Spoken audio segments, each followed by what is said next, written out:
Dnes liturgia pozýva nás k bdelosti. Pozýva nás, aby sme boli neustále pripravení na príchod Ježiša Krista. Pozýva nás, aby sme v tej bdelosti zotrvávali, lebo nevieme, kedy ten čas príde. Nevieme, kedy budeme sa musieť postaviť pred Boží súd. Pane Ježišu, preto ťa prosíme o milosť. Pomáhaj nám, aby sme zotrvávali spolu s Tebou.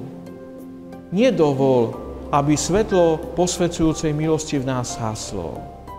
Nedovol, aby sme dopadli ako tie panny, ktoré neboli pripravené, ale aby sme mohli aj my vstúpiť do tej nebeskej slávy.